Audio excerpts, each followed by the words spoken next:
नमस्कार साथियों।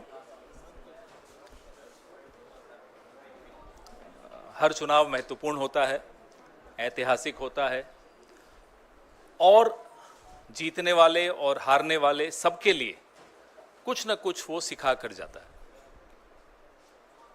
जम्मू कश्मीर में 10 साल बाद एक चुनाव हुआ।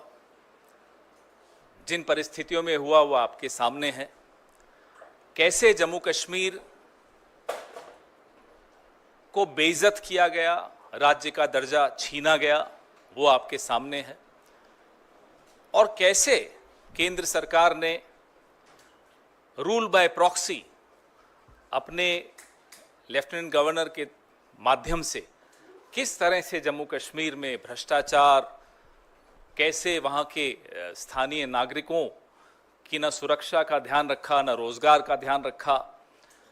लगातार जो खबरें, आतंकवाद बढ़ने की खबरें, जम्मू रीजन तक में आतंकवादी हमले होने लगे, न आम नागरिक वहाँ सुरक्षित महसूस करता है, न पर्यटक महसूस करते हैं अपने आप को सुरक्षित। कश्मीरी पंडितों से जो वादे किए गए वो बिल्कुल भुला दिए गए पिछले 10 साल में। ये सब इन परिस्थितियों के बीच में जम्मू कश्मीर में एक चुनाव हुआ, ऐतिहासिक चुनाव था और जम्मू कश्मीर के बाशिंदों ने एक स्पष्ट जनादेश दिया। जम्मू कश्मीर, आज भी हम उसको राज्य ही मानते हैं, तो मैं तो यही कहूँगा कि जम्मू कश्मीर राज्य के लोगों को बहुत बहुत मुबारक कि उन्होंने इस चुनाव में बढ़ चढ़कर हिस्सा लिया और करारा जवाब दिया उन लोगों को जिन्होंने जम्मू कश्मीर को की इज्जत को रौंदने में कोई कसर नहीं छोड़ी थी। जैसा कि आप सब जानते हैं, पूर्ण राज्य का दर्जा छीनकर यूनियन टेरिटरी बनाना अपने आप में अप्रत्याशित था। हरियाणा में चुनाव हुआ जिसके नतीजे बिल्कुल अप्रत्याशित हैं और यहां तक कि यह भी कहेंगे कि अस्वीकार्य हैं। जिस तरह की शिकायतें लगातार आ रही हैं, अभी हम जयराम रमेश जी और मैं जिस कमरे में बैठे थे वहां भी लगातार शिकायतें, हमारे नारनौल के कैंडिडेट राव नरेंद्र सिंह हो गए या पानीपत के कैंडिडेट हो गए, 3 जिलों से, हिसार, महेंद्रगढ़, पानीपत, यहां से लगातार शिकायतें आ रही कि कैसे बैटरीज जो मशीन की थी वो 99% थी और जिन मशीनों की बैटरीज 99% थी उन मशीनों में नतीजा एक आया, हमें हराने वाला नतीजा आया, और जो मशीनें नहीं, जिनको छेड़ा गया, जिनकी बैटरी 60-70% जो स्वाभाविक है होनी चाहिए थी, उसमें हम जीत रहे हैं हमारे कैंडिडेट। तो हम ये सारी शिकायतें इकट्ठी कर रहे हैं। हमारे कैंडिडेट्स ने वहाँ रिटर्निंग ऑफिसर्स को शिकायतें दी हैं और दे रहे हैं अभी, लेकिन आने वाले कुछ दिनों में ये सारी शिकायतें लेकर हम चुनाव आयोग में जल्दी ही जाएंगे और अपनी शिकायत वहां दर्ज कराएंगे। इस तरह का नतीजा कहीं भी धरातल पे नहीं दिख रहा था। आप लोग भी गए, हम लोग भी गए, सब घूम रहे थे। कोई ये नहीं मान सकता कि हरियाणा में इस तरह का अप्रत्याशित नतीजा आएगा। हम सब अचंभित हैं। ये अगर एक लाइन में इसको कहा जाए तो ये तंत्र की जीत है और लोकतंत्र की हार है। हम इसे स्वीकार नहीं कर सकते। जयराम रमेश जी से मैं आग्रह करूंगा कि इस प्रेस वार्ता को आगे बढ़ाते हुए अंग्रेजी में अपनी बात रखें।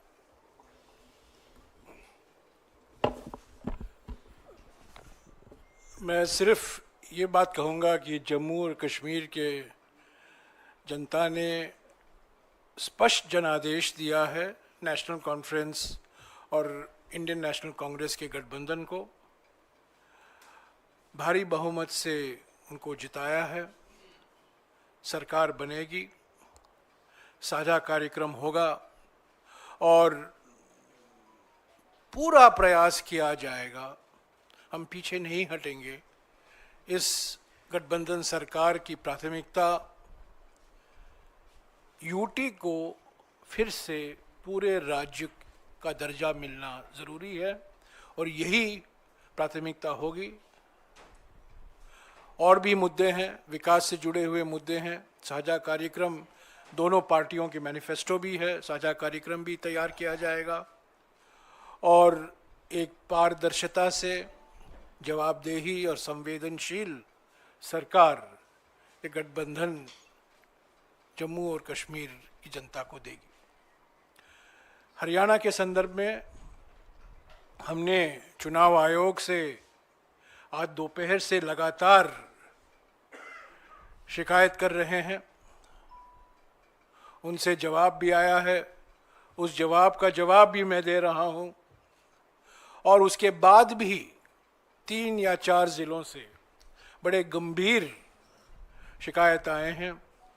वो सब कल या परसों हम चुनाव आयोग के सामने पेश करेंगे। पर मैं फिर से दोहराना चाहता हूं, हरियाणा के चुनाव के नतीजे अप्रत्याशित हैं, आश्चर्यजनक हैं और इसको हम स्वीकार नहीं कर सकते, क्योंकि ये लोकतंत्र की हार हुई है और तंत्र की जीत हुई है। इसके ऊपर मैं आज कुछ नहीं कहूँगा।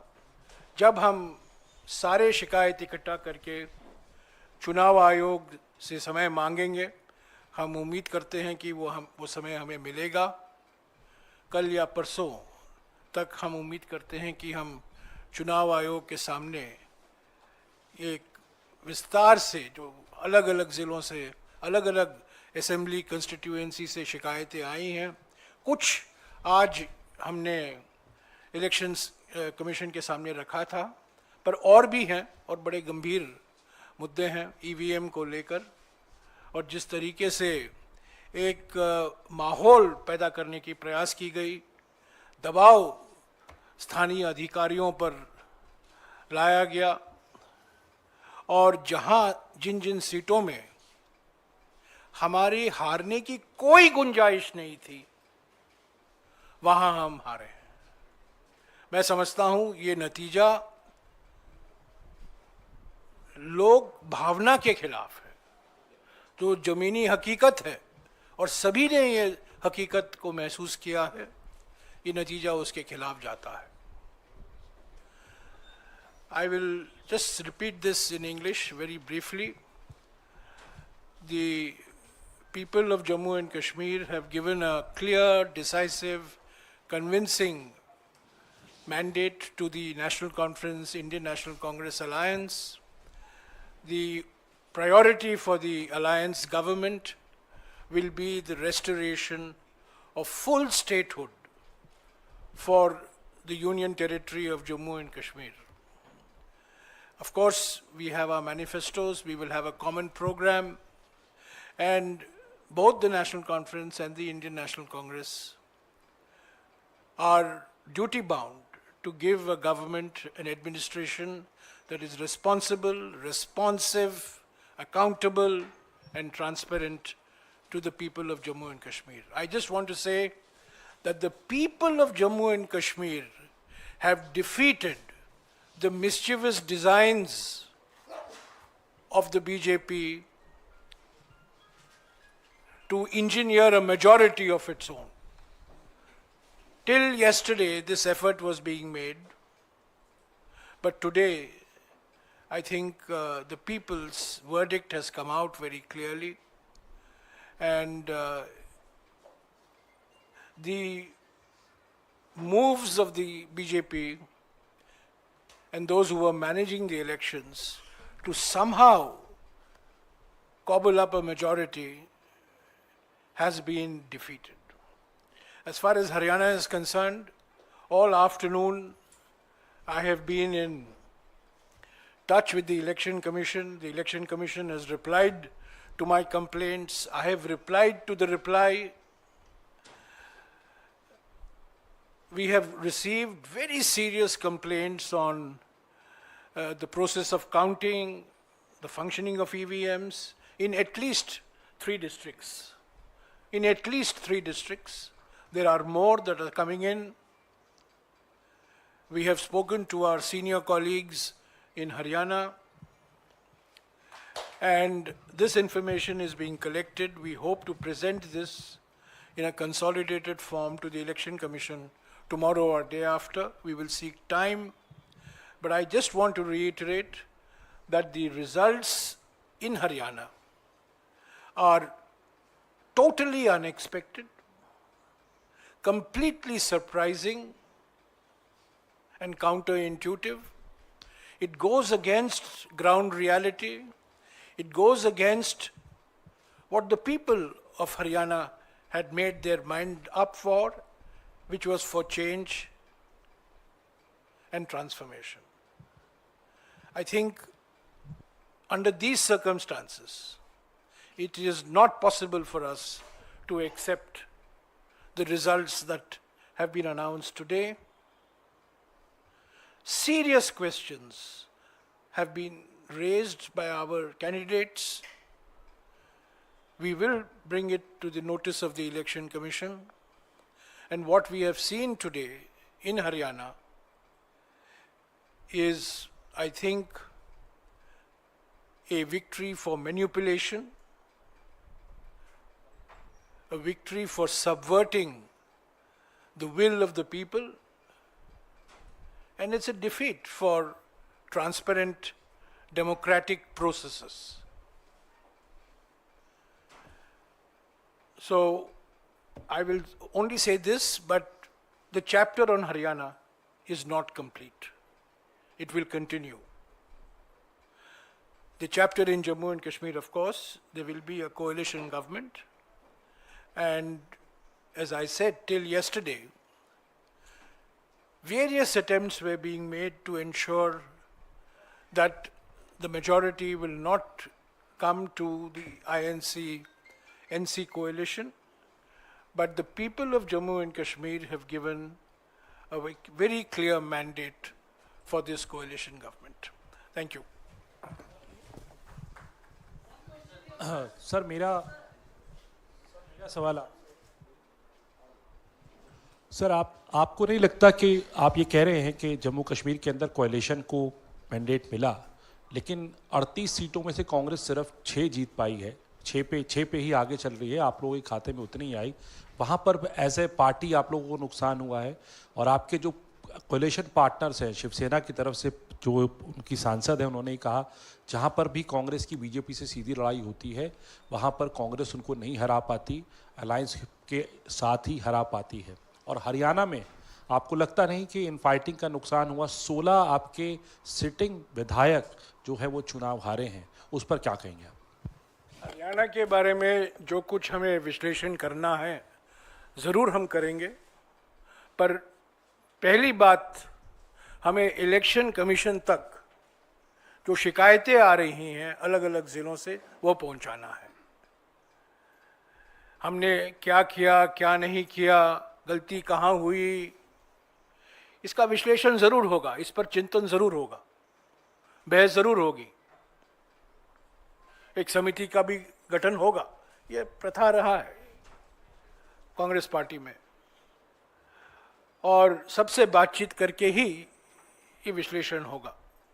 पर अभी विश्लेषण का वक्त नहीं है। अभी सबसे महत्वपूर्ण बात ये है कि हमसे जीत छीना गया है,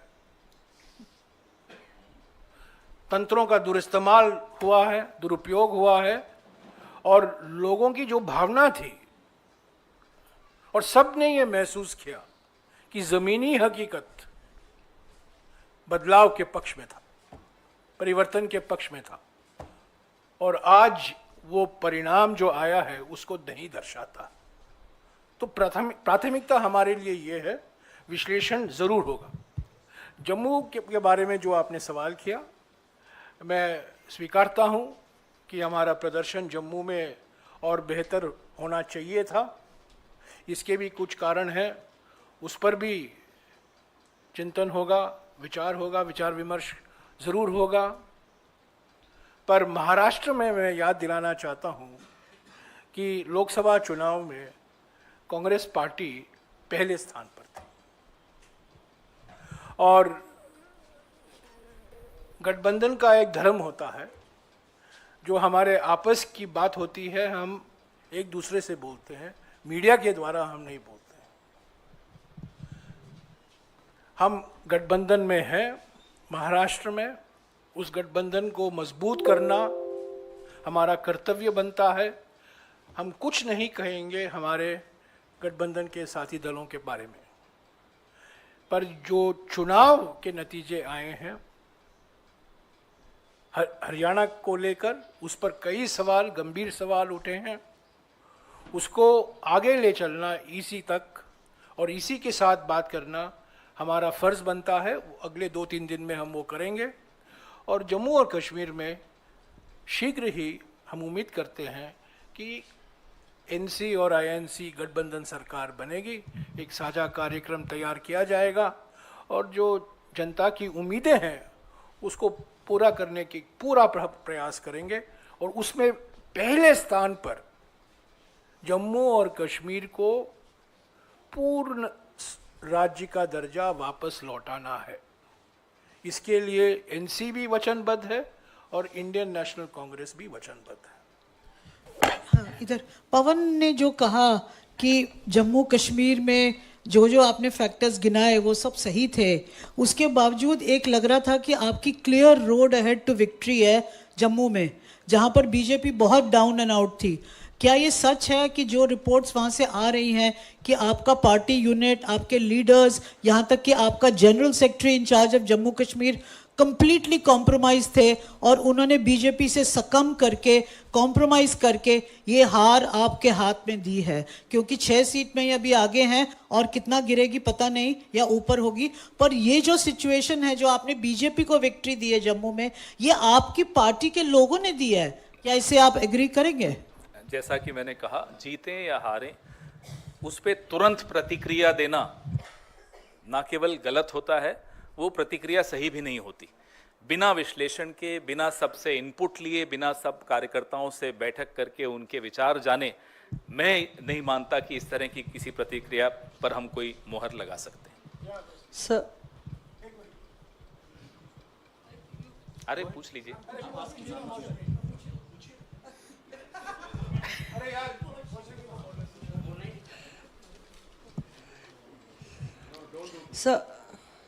सर ये जो 3 जिलों का आपने जिक्र किया, तो ये कौन से ज़िले हैं और कितनी सीटें इसमें प्रभावित हो रही हैं इन ज़िलों में, ये हम लोग जानना चाहेंगे। और थोड़ी अजीबोगरीब बात नहीं है कि एक तरफ आप जम्मू कश्मीर की जीत और आगे क्या प्रक्रिया रहेगी उसका जिक्र कर रहे हैं, और दूसरी तरफ कह रहे हैं वहाँ पे जनता की जीत हुई, और दूसरी तरफ कह रहे हैं हरियाणा में अंगूर खट्टे हैं, हरियाणा में हमारी जीत छीनी गई है। तो तब जनता को क्या मैसेज? अजीबोगरीब तब होता कि जब हम कहते कि नहीं साहब सब जगह खराब है मशीन।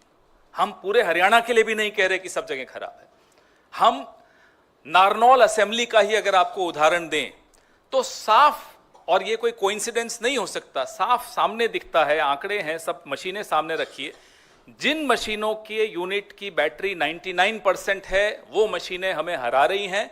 जिनकी बैटरी, और स्वाभाविक रूप से बैटरी कम होती है, 60-70% पे आई है, उसमें हम जीत रहे हैं। तो ये एक संयोग नहीं हो सकता। ना केवल नारनौल में ये बात है, पानीपत में ये बात है। आपने बोला कौन कौन से जिले, हिसार, महेंद्रगढ़, पानीपत, ये 3 में तो है, और बाकी जगहों से भी छुटपुट ऐसी शिकायतें आनी शुरू हुई हैं। रात तक जितनी भी शिकायतें इकट्ठी होंगी, कल तक जितनी इकट्ठी होंगी, फिर जैसा कि जयराम रमेश जी ने कहा, हम चुनाव आयोग तक जाएंगे। तो हमने कभी भी ऐसा नहीं कहा कि भाई पूरा ये सारी मशीनें खराब हैं। हम तो हरियाणा के लिए भी नहीं कह रहे कि सारी मशीनें खराब हैं, लेकिन जहां जहां हस्तक्षेप हुआ है वहां की बैटरी 99% है। आप मुझे बताइए, इतने दिन से मशीनें पड़ी हैं 99%, और सबकी स्टैंडर्ड, सबकी 99% कैसे हो सकती है? और जिनको नहीं छेड़ा गया उसमें कोई 60% है, कोई 70%। और ऐसा नहीं कि शिकायत दोपहर को हुई हो, मशीनें खुलने के वक्त ही हमारे कैंडिडेट ने शिकायत की थी, तब तो कोई रिजल्ट नहीं आया था। तभी राव नरेंद्र सिंह जी ने उसी वक्त शिकायत करनी शुरू कर दी थी, हमें फोन करना शुरू कर दिया था, तब रिजल्ट आना शुरू नहीं हुआ था। इनफैक्ट तब तो आप लोग बाहर जो हमें दिखा रहे थे कि रुझान हमारे पक्ष में चल रहे थे 70-71 सीट पे, तब भी हमने लिखित शिकायत हमारे राव नरेंद्र सिंह जी ने और पानीपत वाले कैंडिडेट ने करनी शुरू कर दी थी। So you said that results are not acceptable to the Congress. Could you elaborate on that? And what are the, apart from approaching the EC, will you also take legal recourse? What do you exactly mean when you say that it is not acceptable to you? Well, in response to जो मौसमी ने सवाल किया था, कितने सीटों का सवाल है, हमारा अनुमान है कि 12-14 सीटें ऐसे हैं जहां गंभीर, इससे भी ज़्यादा हो सकती हैं, पर पहला लिस्ट जो हमने तैयार किया है 12 या 14 सीटें ऐसे हैं जहां गंभीर सवाल उठाए गए हैं उम्मीदवारों द्वारा। तो ये कल ही बता पाएंगे फाइनल कितने सीटें हैं, पर आज मैं बता सकता हूं 12 से 14 सीटें पर गंभीर सवाल उठते हैं। The reason why, we are not accepting it is because not only is it surprising, not only is it unexpected, but there are serious issues that have been raised on the integrity of the counting process, of the functioning of the EVMs, in at least 4 districts, as my colleague has already identified, in which about 12 to 14 constituencies are involved. It could be more. We will have the final list tomorrow. We'll share it with you. We will be going to the Election Commission. Election Commission is our first stop. We have to go to the Election Commission. It's a constitutional body. It's an independent body. We expect it to function constitutionally and independently. And so we will be seeking time from them. We hope to get time from them. We hope to submit our list of detailed complaints to them. And then afterwards, whatever is required to be done will be done. But as of today, we cannot accept the fact that the results reflect the proper functioning of our democratic system. There are serious questions on the integrity of the instruments of the system, namely the EVM, and also the extraordinary pressure that has been brought to bear on local administration officials. Remember, Haryana has been a double-engine government, so it's a double-engine pressure. It's a pressure from the state government and a pressure from the union government as well. So there was an environment in which people have lost by 200 votes, 300 votes, 50 votes. People who were leading, who had healthy leading margins, have ended up losing by 100, 200, 250 votes. This can be explained only by manipulation and pressure.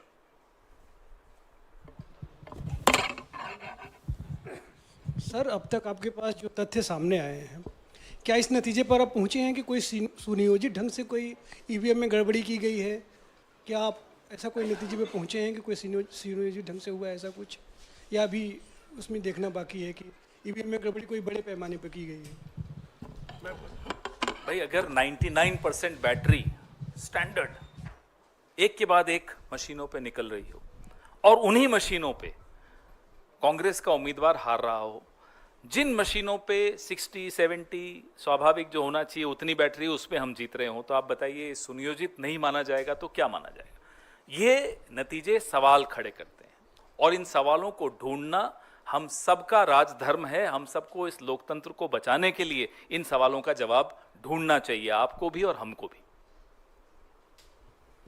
आप समझे, ये साजिश समझे, जहां 99% battery है वहां BJP की जीत होती है, और जहां 70% के नीचे बैटरी है वहां कांग्रेस की जीत होती है। ये संयंत्र नहीं है तो और क्या है?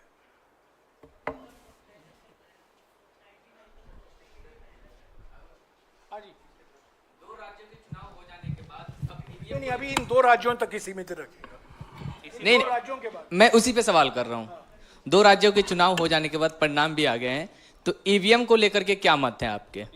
यही तो बात कर रहे हैं हम लोग। चलिए, और कोई सवाल? हाँ जी,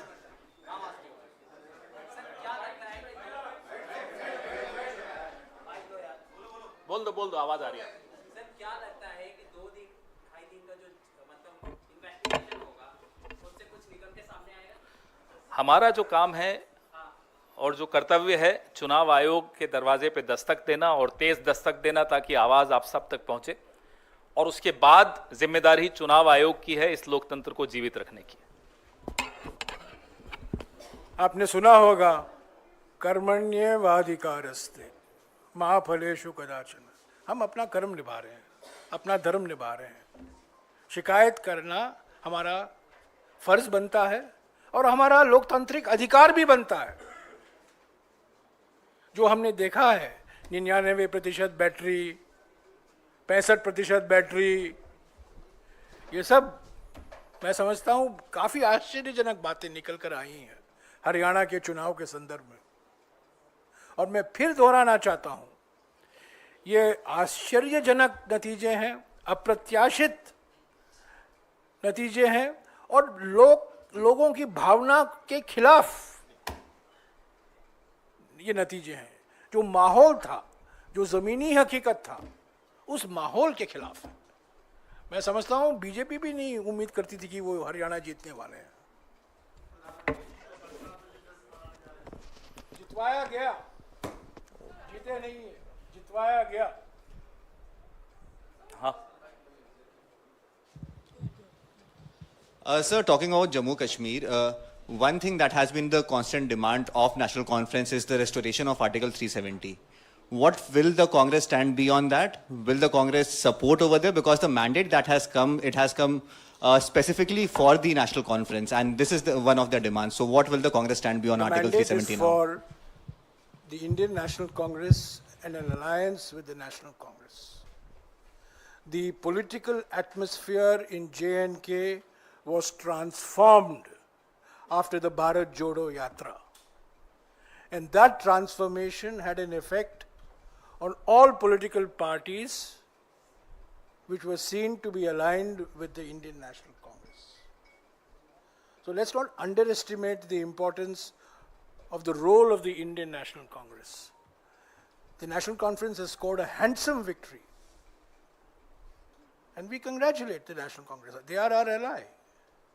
But to say that the Indian National Congress has not had a role in the transformation in the political environment in J&K in the last 2 years flies in the face of reality. The Bharat Jodo Yatra was a transformational movement as far as the politics of J&K is concerned. We should never minimize or underestimate the achievement of Mr. Rahul Gandhi in Jammu and Kashmir particularly, both in Jammu as well as in Kashmir.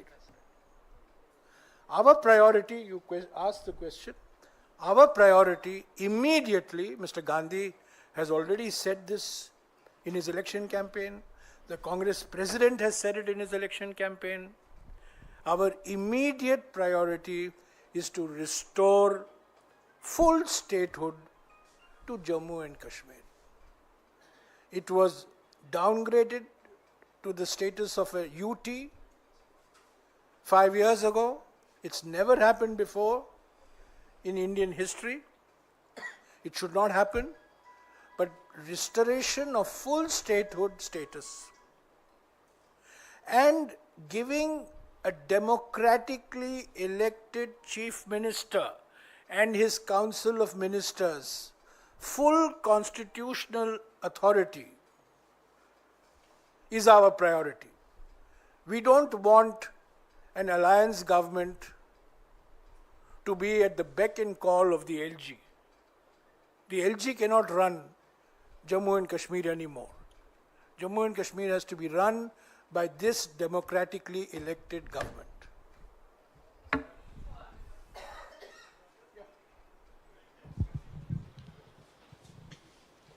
Sir, that the Congress candidate from Jeend, his name is Bijender Singh, we just got his bite and he's stating he's lost the election by 32 votes. You were mentioning that a lot of elections have been lost in very thin margins. And while you also spoke about the foul play, he has said that this defeat is because of the independent candidate cutting his share. So that does... There could be different reasons in different areas. What the complaints that we've got and that we are getting are from 3 districts primarily. And then when we compile those complaints, we'll take them to the Election Commission. As I said, one size doesn't fit all. Different constituencies have different reasons for their victories or defeats. Haji. Sir अभी मैंने एक BJP के राष्ट्रीय प्रवक्ता का interview किया तो उनका कहना है कि जब कांग्रेस जहां जीती वहां ईवीएम सही होता है, जब वो हार जाती है तब कहती है ईवीएम खराब होता है। तो इस पर सर क्या कहेंगे आप? 2009 में अडवाणी जी ने एक किताब का रिलीज़ की थी, लॉन्च की थी, जो जीवीएल नरसिम्हा ने लिखी थी ईवीएम्स के खिलाफ, और उसमें पूरा टेक्निकली समझाया था कि ईवीएम्स कैसे गलत हैं। तो उनको कहिए पहले 2014 का रिजल्ट को ठुकराएं, रिजेक्ट करें, 19 को रिजेक्ट करें, फिर हमसे बहस करें आकर।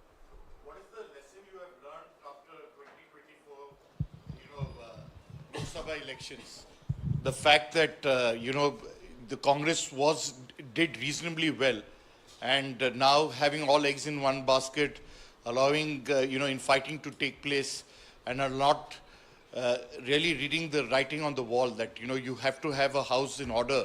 If there was any lesson that was learned in 2024 was for Congress to be united and fight together. What was the reason? Because we saw Selja speaking out, we saw Huda there. Could you kindly explain to us why the Congress has shot itself on its foot? The writing on the wall was the Congress will come back to power. That was the writing on the wall. That has been deliberately erased.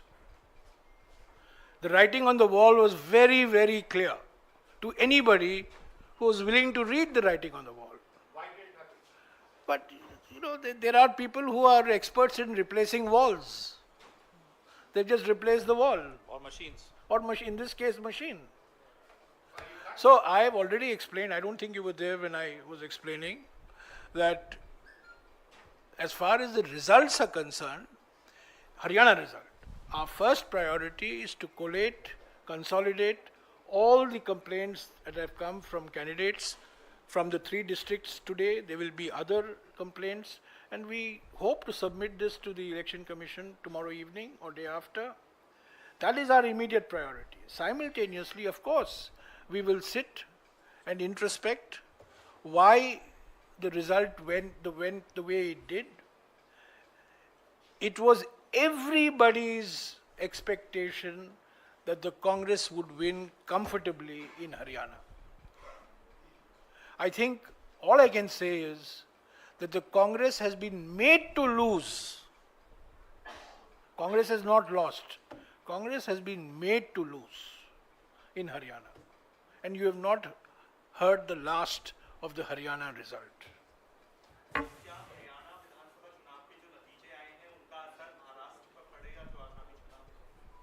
Lok Sabha में हरियाणा में आपने देखा हमारी कैसी अच्छी performance रही।